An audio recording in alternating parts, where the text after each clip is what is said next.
राधे राधे, जय श्री कृष्णा। मैं सीमा सिंह बड़ों को चरण इंस्पायर, छोटों को प्यार और बराबर वालों को नमस्कार करती हूँ। आज हम कार्तिक मास के महात्म्य का 27वां और 28वां अध्याय सुनेंगे।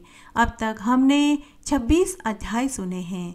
अगर आपका कोई भी अध्याय सुनने से छूट गया है तो डिस्क्रिप्शन बॉक्स में मैं उनका लिंक छोड़ दूंगी। आप वहां से अपना छूटा हुआ अध्याय सुनकर पुण्य लाभ कमा सकते हैं। और अगर आपको यह अध्याय अच्छा लगे तो इसे ज़्यादा से ज़्यादा लाइक करें, अपने दोस्तों रिश्तेदारों में ज़रूर शेयर करें ताकि उन्हें भी कार्तिक मास के महात्म्य को सुनने का संपूर्ण फल प्राप्त हो। और हमेशा की तरह आपसे एक करुण रिक्वेस्ट है कि अगर अभी तक आपने मेरे चैनल को सब्सक्राइब नहीं किया है तो कृपया मेरे चैनल को सब्सक्राइब करें ताकि मेरा आगे आने वाला वीडियो सबसे पहले आपको मिले। धन्यवाद। आइए अब हम जानते हैं कि इस अध्याय में हम क्या सुनेंगे। इस अध्याय में हम कार्तिक मास का 27वां और 28वां अध्याय सुनेंगे। साथ ही हम इस अध्याय में गोपाष्टमी के महात्म्य को सुनेंगे और कार्तिक स्नान के फल की कहानी भी सुनेंगे। सबसे पहले हम कार्तिक मास का 27वां अध्याय सुनते हैं। एक बार नारद मुनि ने ब्रह्मा जी से पूछा कि हे ब्राह्मण, श्री व्यास जी और वशिष्ठ जी ने गृहस्थ आश्रम को सबसे श्रेष्ठ क्यों बताया है? तब ब्रह्मा जी नारद मुनि से बोले कि हे पुत्र, जैसे सारी नदियां समुद्र में आश्रय पाती है, सब जीव माता का आश्रय पाकर खुश होते हैं, वैसे ही सब आश्रय गृहस्थ का आश्रय लेते हैं। 6 प्रकार के भिक्षुक होते हैं। एक ब्रह्मचारी, दूसरा सन्यासी, तीसरा विद्यार्थी, चौथा गुरु पूजक, 5वां मुसाफिर और 6ठा जीविका रहित। यह सब गृहस्थों का ही आश्रम है। ब्रह्मा जी कहने लगे कि हे नारद, इसमें हम तुमसे एक अति पुण्य देने वाला पुरातन इतिहास सुनाता हूँ। तुम ध्यान से सुनो। उत्तानपाद राजा का पुत्र राजकुमार उत्तम था, जो बड़ा ही बलवान और समदर्शी था। उसने विदुला नाम की स्त्री से विवाह किया। राजा रानी दोनों ही अति प्रेम से रहने लगे। एक दिन राजा ने वेश्या का नाच देखते हुए मदिरा पान किया और मदिरा के नशे में रानी को भी मदिरा पीने के लिए कहा, किंतु रानी ने मदिरा पीने से इनकार कर दिया। इस पर राजा ने क्रोधित होकर सेवकों को आज्ञा दी कि रानी को किसी निर्जन वन में छोड़ आओ। सेवक विवश होकर रानी माँ को वन में छोड़ आए। सुबह जब मदिरा का नशा उतरा तो राजा को अपनी गलती का एहसास हुआ। राजा ने भी रानी के वियोग में दुखित होकर दूसरा विवाह नहीं किया और प्रजा का पालन वह पुत्र के समान करने लगा। एक दिन राजा की प्रजा का एक ब्राह्मण राजा के पास आया और बोला कि हे राजन, कोई मेरी स्त्री को हर कर ले गया है। मैं उसके वियोग से अति दुखित हूँ, इसलिए तुम मेरी पत्नी को ढूंढ करके लाओ। राजा कहने लगा, हे ब्राह्मण देव, मैं नहीं जानता कि आपकी स्त्री कौन, किधर और कहाँ गई। तब आपकी स्त्री को मैं कैसे ढूंढ कर ला सकता हूँ? ब्राह्मण कहने लगा कि हे राजन, तुम प्रजा से 6ठा भाग लेकर सबकी रक्षा का वचन देते हो।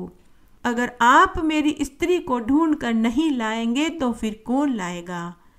मेरी स्त्री घर में सो रही थी, वहीं से कोई उसे हर कर ले गया। अब आपका कर्तव्य बनता है कि आप उसे कहीं से भी ढूंढ कर लाओ, लेकिन आप मेरी स्त्री को ढूंढ कर लाओ। राजा कहने लगा कि मैंने तुम्हारी स्त्री को कभी नहीं देखा, वह कैसे स्वभाव की है, कैसे रूप रंग की है। तब ब्राह्मण ने कहा कि हे राजन, यद्यपि मेरी स्त्री कठोर वचन बोलने वाली, अति कुरूपा, काले रंग की, बड़ी ही कर्कशा थी, लेकिन हे राजन, मैं अपनी स्त्री की निंदा नहीं कर रहा हूँ, क्योंकि वह मेरी धर्म पत्नी अर्धांगिनी है। राजा कहने लगा कि हे विप्रदेव ब्राह्मण, जब तुम्हारी स्त्री इतनी कुरूपा है, इतने कठोर स्वभाव की है, तो तुम उसे क्यों लेकर आना चाहते हो?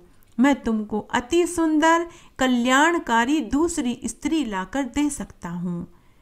ब्राह्मण क्रोधित होकर राजा से कहने लगा कि हे राजन, वह स्त्री मेरे धर्म कर्म की अर्धांगिनी है, उसका रक्षण करना मेरा परम धर्म है। जो स्त्री की रक्षा नहीं करता उसे वर्ण संकर संतान पैदा होती है, उसके पितर नरकवासी होते हैं। जो मनुष्य वेश्यागामी होते हैं उनका कभी कल्याण नहीं होता। जो मनुष्य ऋतुकाल के पश्चात स्त्री संभोग नहीं करता उसके पितर नरक में दुख भोगते हैं, उसे पितृ दोष लगता है। परंतु हे राजन, तुम मेरा दुख क्या जानो, तुमने तो स्वयं अपनी निरपराध पत्नी का त्याग कर दिया है। ब्राह्मण के ऐसे वचन सुनकर राजा अपने शस्त्र लेकर रथ पर सवार हुआ और चारों ओर घूमकर उस स्त्री को खोजने लगा। कुछ दूरी पर जाने पर राजा को एक आश्रम में कुशा के आसन पर बैठे हुए एक महान तपस्वी ऋषि दिखाई दिए। ऋषि ने राजा को देखकर भी उसका न आदर सत्कार किया और न ही अर्घ्यपाद्य आदि दिया। राजा ने जाकर ऋषि को प्रणाम किया। तब ऋषि ने कहा कि तुम राजा उत्तानपाद के पुत्र हो, मगर तुम मेरे आश्रम में क्यों आए हो? राजा कहने लगा कि हे मुनिवर, मेरी प्रजा का एक ब्राह्मण है, उसकी स्त्री को किसी ने हरण कर लिया है। मैं उसी की स्त्री को खोजते खोजते इधर आपके आश्रम में आया हूँ। परंतु हे मुनिवर, मुझे बड़ा आश्चर्य हो रहा है। आपने मुझे न तो अर्घ्यपाद्य आदि दिया और न ही मेरा आदर सत्कार किया, इसका क्या कारण है? ऋषि ने उत्तर दिया कि हे राजन, तुम अर्घ्य योग्य होते हुए भी अर्घ्य के पात्र नहीं रहे, क्योंकि तुमने अपनी विवाहित निरपराध स्त्री को त्याग दिया है। जहाँ स्त्री का यह धर्म है कि वह अपने पति की तन मन से सेवा करे, उसकी आज्ञा का पालन करे, वहीं पुरुष का भी यह परम धर्म है कि वह अपनी स्त्री का यथोचित मान सम्मान करे, उसकी रक्षा करे। जिस घर में स्त्रियों का मान होता है वहाँ देवता और लक्ष्मी का वास होता है, किंतु जिस घर में स्त्रियों का अनादर होता है उस घर का कभी कल्याण नहीं होता। इतना सुनकर लज्जा युक्त होकर राजा पूछने लगे कि हे ऋषिवर, आप तो भूत भविष्य वर्तमान तीनों कालों का हाल जानने वाले हो, तो कृपा करके आप बतलाइए, मेरी प्रजा का वह ब्राह्मण जिसकी स्त्री को कोई हर कर ले गया है, वह उसे कौन और कहाँ हर कर ले गया? आप कृपा करके मुझे अपने तपोबल से देख कर बताइए। तब ऋषि ने थोड़ी देर के लिए आंखें बंद करी और अपने तपोबल से पता लगा लिया और कहा कि हे राजन, आदि का पुत्र बलाक नामक राक्षस ब्राह्मणी को उत्पल्ला नामक वन में हर कर ले गया है। तुम जाओ और उसे ढूंढ लो और जाकर ब्राह्मण से उनका मेल करवा दो। तब राजा ने ऋषि को प्रणाम किया और अपने रथ पर बैठकर मुनि के बताए हुए उत्पल्ला वर्त वन में जा पहुंचा। वहां जाकर देखा कि एक स्त्री वील्व फल खा रही है। जैसा ब्राह्मण ने बतलाया था उसका रूप रंग वैसा ही था। राजा ने उसको पहचान लिया और उसके पास जाकर बोले कि हे कल्याणी, तुम इस वन में क्यों आई हो? ब्राह्मणी कहने लगी कि मैं अतिरात्र नामक ब्राह्मण की पुत्री और विलास पुत्र की स्त्री हूँ। मैं अपने घर में अकेली सो रही थी कि बलाक नाम का राक्षस मुझको हर कर यहाँ ले आया है।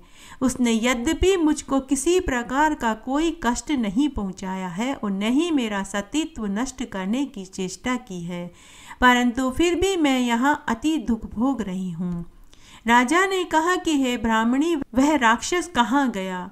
मुझे तुम्हारे पति ने ढूंढने भेजा है। ब्राह्मणी ने कहा कि वह राक्षस यहाँ से आगे एक पीपल के वृक्ष के नीचे बैठा है। राजा ने ब्राह्मणी के बताए हुए स्थान में वन में जाकर राक्षस को देखा। राक्षस राजा को देखते ही उसके चरणों में गिर पड़ा और कहने लगा कि हे राजन, क्या आज्ञा है? मैं आपका क्या कार्य करूं? राजा ने कहा कि अरे निशाचर, तू ब्राह्मणी को यहाँ हर कर क्यों लाया? यदि तू उसको स्त्री बनाना चाहता है तो वह तो अत्यंत ही कुरूपा है। यदि तू उसे खाने के लिए लाया है तो फिर तूने उसे क्यों छोड़ दिया? तब राक्षस कहने लगा कि हे राजन, मेरे घर में बहुत सी सुंदर सुंदर अप्सराएं हैं उनको छोड़कर इस कुरूपा से भोग करने की तो मैं सोच भी नहीं सकता। और साथ ही मैं मांसाहारी नहीं हूँ। मैं तो केवल पूर्व जन्म के पापों का प्रायश्चित कर रहा हूँ। इस ब्राह्मणी को हर कर लाने का केवल एक यही कारण है कि इसका पति राक्षसों को मारने का मंत्र जानता है। जब हम यज्ञ के अन्न को ग्रहण करने के लिए जाते हैं तो वह हमको वहाँ से भगा देता है। सब यज्ञों का वही ब्राह्मण आचार्य है। तो उस ब्राह्मण को दुखी करने के मकसद से ही मैं उसकी स्त्री को हर कर लाया हूँ, क्योंकि बिना स्त्री के पुरुष कर्म करने के योग्य नहीं होता। कोई भी यज्ञ हो बिना स्त्री के वह यज्ञ संपन्न नहीं होता, और न ही बिना स्त्री के कोई पूजा संपन्न होती है। ऐसा सुनकर राजा मन ही मन विचार करने लगा कि इस राक्षस ने भी मेरी निंदा करी है और मुनि ने भी मुझको अर्ध योग्य नहीं समझा।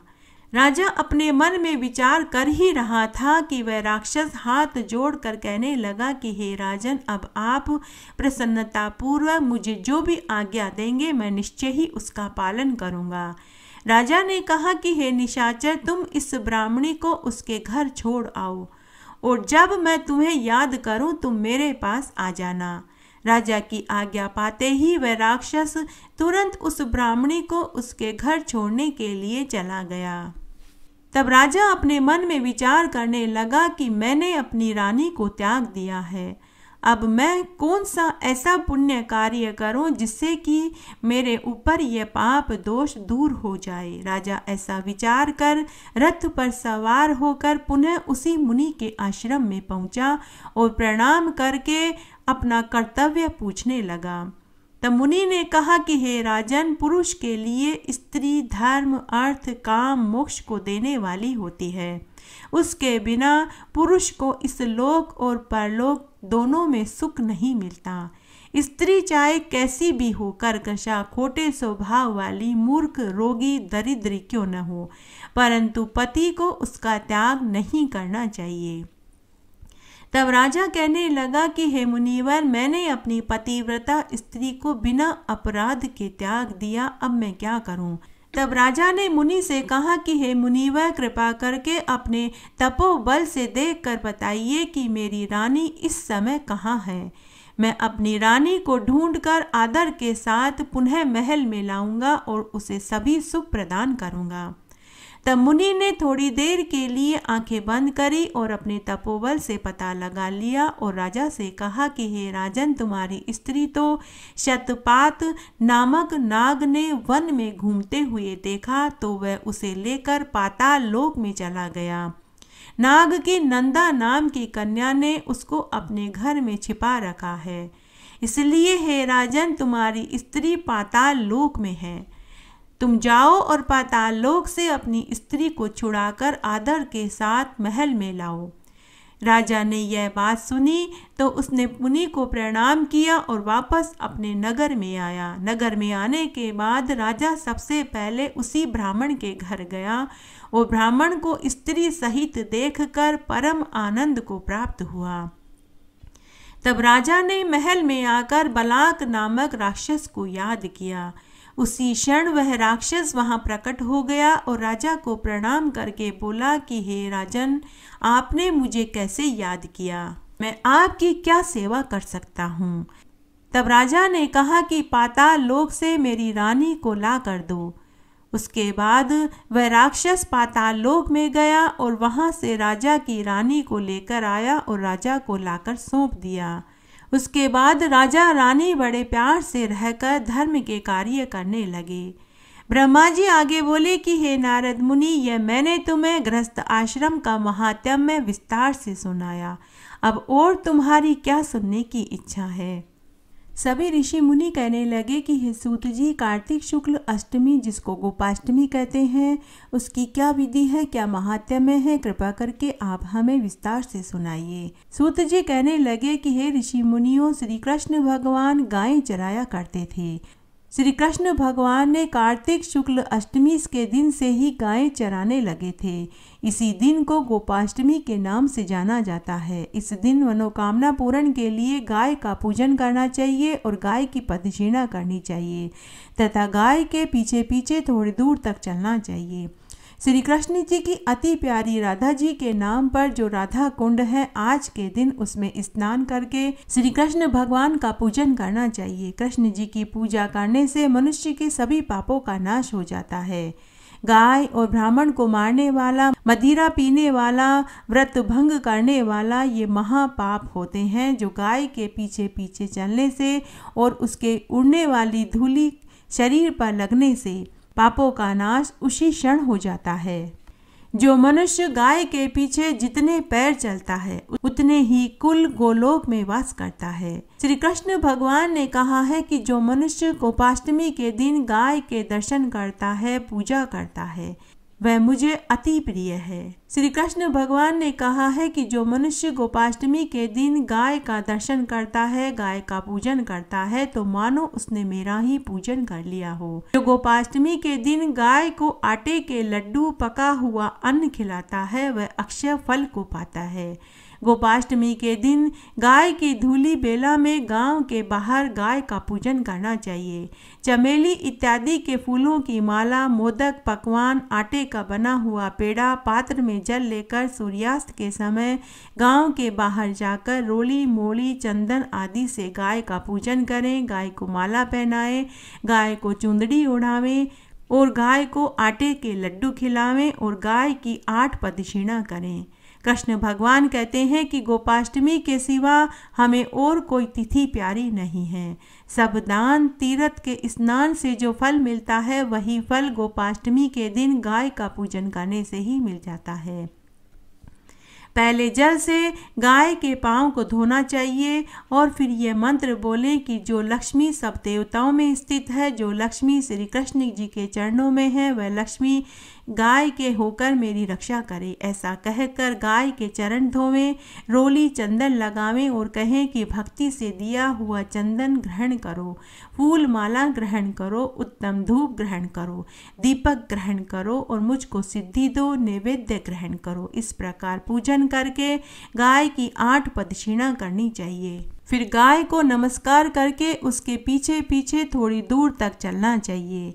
गाय के पूजन से चारों वर्ण लक्ष्मी की प्राप्ति होती है। जो फल 33 कोटि देवताओं का पूजन करने से मिलता है, वही फल कार्तिक मास में गोपाष्टमी के दिन गाय का पूजन करने से ही मिल जाता है। सर्व क्षेत्र एवं देव स्थानों में फूल माला से जो फल मिलता है, वही फल गोपाष्टमी के दिन गौदान से मिलता है। ब्रह्मांड में पितर देवताओं की प्रदक्षिणा से जो फल मिलता है, वही फल गाय की प्रदक्षिणा से मिल जाता है। गाय के समान और कोई धन नहीं। जो तृण खाकर अमृत देती है, उसकी रक्षा करने से पाप दूर हो जाते हैं। इसका ब्राह्मण को दान करने से सारे कुल का उद्धार हो जाता है। कृष्ण भगवान कहते हैं कि जो गोपाष्टमी के दिन ऐसा करता है, वह इस संसार के समस्त सुखों को भोग कर मरने के बाद गोलोक को प्राप्त होता है। जैसा फल गोपाष्टमी का है, वैसा फल तपस्या, वेद पाठ, बड़े बड़े व्रतों से भी प्राप्त नहीं होता। चंद्र सूर्य के तुल्य अनेक प्रकार के भोग करके, अच्छा वंश स्थापित करके वह हमारे लोक को प्राप्त होता है। जो गोपाष्टमी का उत्सव नहीं करता, वह 14 इंद्रों के राज्य तक नरक के दुख भोगता है। जो मनुष्य गोपाष्टमी के दिन गाय का पूजन नहीं करता, वह अंधा, बहरा, लूला, लंगड़ा और कुष्ठी होता है। गोपाष्टमी को गाय का पूजन करने वाला कभी दुर्गति को प्राप्त नहीं होता। गोपाष्टमी को सायकाल के समय यदि श्रवण नक्षत्र हो तो जयंती योग बनता है, जो मुक्ति को देने वाला होता है। जो जयंती योग नहीं करता, वह नरक में जाता है तथा उसको गोहत्या, ब्रह्महत्या, मदिरापान, स्त्री वध करने जितना पाप लगता है। जो जानकर गोपाष्टमी का पूजन नहीं करता, वह वन में सर्प बनता है तथा गिद्ध, काग, बाज बनकर मनुष्य का मांस खाने वाला बनता है। जो गाय का पूजन नहीं करता, वह महापातकी होता है और ब्रह्म राक्षस के तुल्य होता है। उसके 101 कुल नरक में वास करते हैं। गोपाष्टमी के दिन जयंती योग में पूजा करने वाला मेरा भक्त पुत्र पौत्र आरोग्य भाग्य लक्ष्मी से युक्त होकर संसार के समस्त सुखों को भोग कर मरने के बाद वैकुंठ को प्राप्त होता है। गोपाष्टमी के दिन गाय का पूजन करने वाले को यमपुरी का दर्शन नहीं होते। मरने के बाद वह विष्णु लोक को प्राप्त होता है। जिस देश में गोपाष्टमी के दिन गाय का पूजन होता है उस देश में दूसरे राजा का भय नहीं सताता। मेघ इच्छा पूर्वक वर्षा करते हैं, किसी प्रकार का कोई उपद्रव नहीं होता। गोपाष्टमी को गाय के पूजन से सारी संपदाएं प्राप्त हो जाती है, विघ्नों का भय नहीं सताता, उसके घर में स्थायी लक्ष्मी का वास होता है। सूत जी कहने लगे कि हे ऋषियों, जो मनुष्य कार्तिक मास में गोपाष्टमी के दिन इस महात्म्य को पढ़ता है, सुनता है, सुनाता है, उसके पढ़ने और सुनने मात्र से ही वह परम पद को प्राप्त हो जाता है। अब हम कार्तिक मास का 27वां और 28वां अध्याय सुनेंगे। धर्मदत्त ब्राह्मण ने देवदूतों से पूछा कि हे देवदूतों, जय और विजय ने अपने पूर्व जन्म में ऐसा कौन सा पुण्य धर्म किया जिससे भगवान विष्णु का रूप धारण करके वे उनके द्वारपाल बने। तब देवदूत धर्मदत्त ब्राह्मण से बोले कि हे ब्राह्मण देव, प्राचीन काल में वर्ण बिंदु की पुत्री देवहूति से कर्दम ऋषि द्वारा केवल देखने मात्र से ही 2 सुंदर बालक पैदा हुए। उनमें से बड़े का नाम जय और छोटे का नाम अजय हुआ। बाद में देवहूति के गर्भ से कपिल देव जी उत्पन्न हुए। जय और अजय दोनों ही विष्णु जी के बड़े भक्त और धर्मात्मा थे। दोनों ही नित्य प्रति अष्टाक्षर मंत्र का जाप करते थे और विष्णु जी का व्रत और पूजा पाठ किया करते थे। तब भगवान विष्णु इन दोनों भाइयों पर अत्यंत प्रसन्न थे और नित्य पूजा के समय इनको दर्शन दिया करते थे। तब एक समय राजा के निमंत्रण पर देव ऋषि नारद जी गणों सहित राजा के यज्ञ में पधारे। उस यज्ञ में जय ने ब्रह्मा और अजय ने पुरोहित बनकर यज्ञ को संपूर्ण करवाया। यज्ञ की विधि पूर्व समाप्ति हुई। मारुत राजा ने जय और अजय को बहुत सा धन उपहार में दिया। दोनों भाई दक्षिणा लेकर अपने आश्रम में लौट आए। धन का बंटवारा करते समय दोनों भाइयों का आपस में झगड़ा हो गया। जय ने अजय से कहा कि धन का बराबर भाग होना चाहिए। तब अजय ने कहा कि जिसको जितना धन मिला है उतना धन उसका ही होगा। तब जय ने क्रोध में आकर अजय को शाप दिया, तुम धन लेकर देना नहीं चाहते हो, इसलिए तुम गाह हो जाओ। अजय ने जय का दिया हुआ शाप स्वीकार कर लिया और उसने भी जय को शाप दिया कि तुम बड़े ही अभिमानी हो, इसलिए मैं तुम्हें शाप देता हूँ कि तुम हाथी हो जाओ। जब नियम पूर्वक दोनों की पूजा के समय जब भगवान विष्णु ने उनको दर्शन देने के लिए आए तो दोनों ने भगवान से शाप का मोचन का उपाय पूछा। दोनों ने भगवान विष्णु से कहा कि हे देव, हम दोनों आपके भक्त हैं, मगर हम हाथी की योनि में कैसे लगेंगे। हे कृपा सागर, शाप से हमारा उद्धार कीजिए। तब भगवान विष्णु ने उन दोनों से कहा कि मेरे भक्तों की वाणी कभी असत्य नहीं होगी। यमराज भी इसको अन्यथा नहीं कर सकते। पूर्व काल में मुझे भक्तराज प्रहलाद के कहने पर स्तंभ से प्रकट होना पड़ा था और राजा अम्बरीश के कहने पर 10 अवतार लेने पड़े थे। अतः तुम दोनों भी अपने अपने शाप को भोग कर मेरे ही लोक को प्राप्त होगे। ऐसा कहकर विष्णु भगवान अंतर्ध्यान हो गए। फिर वे गंडकी नदी के किनारे मगर और हाथी हुए। जाति स्मरण रहने के कारण इस योनि में भी वे भगवान विष्णु का पूजा व्रत नियम करते रहे। तब एक दिन कार्तिक की पूर्णमासी को वह हाथी स्नान करने गंडक नदी में गया। तब पिछले जन्म का शाप स्मरण करके मगर ने हाथी के पांव को पकड़ लिया तो हाथी ने भी विष्णु भगवान का स्मरण किया। फिर क्या था, तुरंत ही शंख चक्र गदा पद्मधारी भगवान विष्णु अपने सुदर्शन चक्र द्वारा उन दोनों को अपने जैसा रूप देकर उन्हें बैकुंठ में ले गए। उस दिन से उस स्थान का नाम हरि क्षेत्र प्रसिद्ध हुआ। चक्र के आघात से वहाँ के पत्थरों में आज भी चिन्ह बने हुए हैं। वे दोनों जय और अजय के नाम से आज तक संसार में प्रसिद्ध हैं। हे ब्राह्मण देव, आपने विष्णु जी के द्वारपालों के संबंध में प्रश्न किया था, उसका मैंने आपको विस्तार से उत्तर दिया है। इसलिए हे द्विश्रेष्ठ, तुम भी ईर्ष्या और द्वेष को त्याग कर नित्य भगवान विष्णु का व्रत, पूजा पाठ, यज्ञ, हवन आदि करो। जगत के प्रत्येक जीवन को समृद्धि से देखो। तुला, मकर और मेष की संक्रांति में नित्य प्रातः स्नान किया करो। तुलसी वन की रक्षा किया करो। एकादशी का व्रत किया करो। गो, ब्राह्मण, वैष्णवों की सेवा के लिए हर समय तैयार रहा करो। व्रत आदि करने वाले को मसूर की दाल, बैंगन के साग को कदापि प्रयोग में नहीं लेना चाहिए। हे धर्मदत्त ब्राह्मण, ऐसा करने पर तुम शरीर त्याग कर हम लोगों के समान गति पाओगे। भगवान विष्णु को प्रसन्न करने वाले इस व्रत के समान फल देने वाला तीर्थ, दान, यज्ञ दूसरा कोई नहीं है। हे विप्र, तुम धन्य हो, क्योंकि तुमने विष्णु को प्रसन्न करने वाला व्रत किया है, जिसका आधा फल तुमने कलहा को दिया है। के बाद हम कलहा को बैकुंठ में ले जा रहे हैं। तब नारद मुनि ने राजा पृथु से कहा कि हे राजन, इस प्रकार धर्मदत्त ब्राह्मण को विष्णु भक्ति का उपदेश देकर कलहा को साथ लेकर विष्णु के पार्षद बैकुंठ को चले गए, और धर्मदत्त भी उनके आदेशानुसार विष्णु के व्रत में, पूजा पाठ में, यज्ञ हवन आदि में तल्लीन हो गया।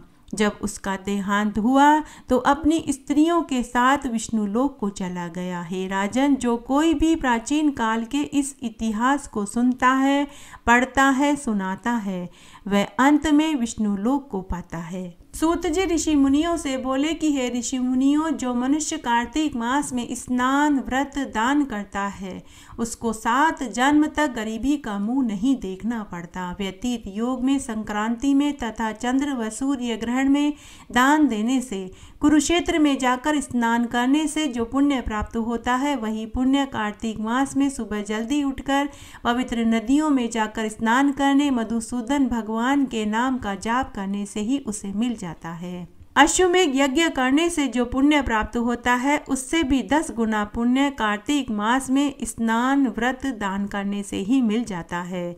हे ऋषि मुनियों, 1 सहस्त्र ब्राह्मणों को भोजन कराने से जो फल प्राप्त होता है, वही फल कार्तिक मास में व्रत करने, दान करने से ही मिल जाता है। जो पुण्य वेद पाठी ब्राह्मणों को गाय दान करने से मिलता है, उससे भी 1000 गुना पुण्य कार्तिक मास के महात्म्य को सुनने से ही मिल जाता है। जो पुण्य गरीबों को दान करने से मिलता है, उसके पुण्य का वर्णन तो ब्रह्मा आदि देवता भी करने में असमर्थ है। सूत जी आगे बोले कि हे ऋषि मुनियों, कार्तिक मास में गरीबों को, ब्राह्मणों को भोजन कराने से स्वर्ग में पितर खुश होते हैं। अगर मनुष्य को पितृदोष है तो कार्तिक मास में दान करके पितृदोष से मनुष्य मुक्त हो सकता है। अन्न दान के बराबर दूसरा कोई दान नहीं है।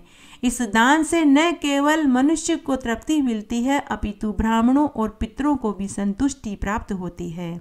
कार्तिक मास की दोनों एकादशी का अगर कोई निर्जला रहकर व्रत करता है तो उसे ही नहीं बल्कि उसके कुल के अगले पिछले 7 कुलों का वह मनुष्य उद्धार कर देता है। उसको सभी सिद्धियां सुलभ हो जाती है। वह मनुष्य अगर कोयले में भी हाथ लगाए तो वह सोना बन जाता है। कार्तिक मास की एकादशियों का फल 1000 यज्ञ से भी अधिक फल देता है। जो फल भूमि दान, गौ दान, अन्न दान करने से मिलता है, वही फल आंवला, तिल, अन्न, वस्त्र दान करने से मिल जाता है। कार्तिक मास में दोपहर के समय घर आए अतिथि को भोजन कराने से 100 राजसूय यज्ञ करने जितना फल मिल जाता है। जो मनुष्य भक्ति पूर्वक सच्चे हृदय से कार्तिक मास में स्नान, व्रत, दान पुण्य करता है, वह इस संसार के सभी सुखों को भोग कर मरने के बाद बैकुंठ को पाता है। वे इस संसार में आवागमन के चक्र से मुक्त हो जाता है। आइए अब हम इस अध्याय में कार्तिक मास के स्नान की कहानी सुनते हैं। एक बार एक नगर में एक गरीब माँ बेटे रहते थे। बेटा जंगल से लकड़ी काटकर शहर में बेचता था और उससे जो पैसा मिलता था उससे वे खाने का सामान लेकर आता था। उसी से उनका गुजर बसर चलता था।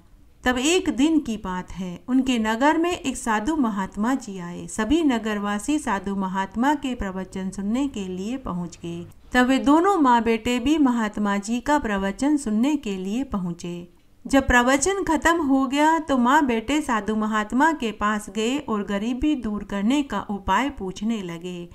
तब साधु महात्मा ने कहा कि कार्तिक मास का महीना आने वाला है, आप दोनों कार्तिक मास में स्नान और व्रत करो, तुम्हारी सारी दरिद्रता दूर हो जाएगी, भगवान नारायण और माता लक्ष्मी की कृपा बरसने लगेगी। तब दोनों माँ बेटे ने साधु महात्मा से कार्तिक स्नान की विधि पूछी और विधि पूछने के बाद महात्मा जी को प्रणाम करके वे घर आ गए। कुछ समय के बाद कार्तिक का महीना आया। दोनों माँ बेटे ने कार्तिक स्नान और व्रत किया। पूरे नियम, धर्म और श्रद्धा भाव से वे कार्तिक स्नान और व्रत करने लगे। रोज की तरह बेटा जंगल में लकड़ी काटकर शहर में बेचने गया। उस दिन उसे उन लकड़ियों का दाम 10 गुना मिला। तब वह आटा, दाल, तेल, घी, गुड़ आदि लेकर घर आया। दोनों माँ बेटे ने व्रत खोला। इस तरह पूरा कार्तिक स्नान और वे व्रत करने लगे। तब कार्तिक पूर्णिमा के दिन उस नगर का राजा जंगल में शिकार करने के लिए गया। शिकार तो मिला नहीं, लेकिन राजा की बेशकीमती हीरे की अंगूठी जंगल में खो गई। राजा के सिपाहियों ने अंगूठी ढूंढने की बहुत कोशिश की, लेकिन उन्हें राजा की अंगूठी कहीं नहीं मिली। फिर राजा ने नगर में ढिंडोरा पिटवा दिया, जिसे भी राजा की अंगूठी मिलेगी राजा उसे मुंह मांगा इनाम देंगे। तब रोज की तरह भोला उस दिन जंगल में लकड़ी काटने के लिए गया। वहां लकड़ी काटते और लकड़ी ढूंढते ढूंढते भोला को एक चमकती हुई सी चीज दिखाई दी। भोला ने उठा कर के देखा तो वह अंगूठी निकली। भोला लकड़ी लेकर और अंगूठी लेकर घर आया। आते ही उसने अपनी माँ को जंगल में मिली अंगूठी दिखाई। बुढ़िया माँ ने कहा कि बेटा हो न हो, यह राजा की खोई हुई अंगूठी है। हम दोनों को कल राजमहल में जाकर यह अंगूठी देनी चाहिए। दूसरे दिन दोनों माँ बेटे राजमहल में पहुँचे और राजा को उनकी अंगूठी दिखाई। राजा अपनी अंगूठी पाकर बहुत खुश हुआ। राजा ने उनसे इनाम मांगने को कहा। तब बुढ़िया माई ने कहा कि महाराज, हम तो ठहरे गरीब आदमी, हमें मांगना नहीं आता, जो आपको ठीक लगे वही दे दीजिए। तब राजा ने उन्हें खूब सारा धन दौलत दिया और साथ ही अपनी सुंदर सी राजकुमारी का विवाह उस बुढ़िया के बेटे से करवा दिया। इस तरह बुढ़िया माई को और उसके बेटे को कार्तिक स्नान और व्रत का फल मिला। घटती हो तो पूरी हो, पूरी हो तो परवान चढ़े, भूले बिसरे नाम तेरे भंडार में भरे। इस प्रकार आज मैंने आपको कार्तिक मास का 27वां और 28वां अध्याय सुनाया। साथ ही इसमें गृहस्थ आश्रम का महात्म्य और साथ ही कार्तिक स्नान की पौराणिक कहानी और गोपाष्टमी का महात्म्य सुना। आशा करती हूँ आपको ये जरूर पसंद आएगा। मेरे साथ बने रहने के लिए आपका धन्यवाद। आगे की कथा कहानी के लिए भी आप इसी तरह मेरे साथ बने रहें। धन्यवाद।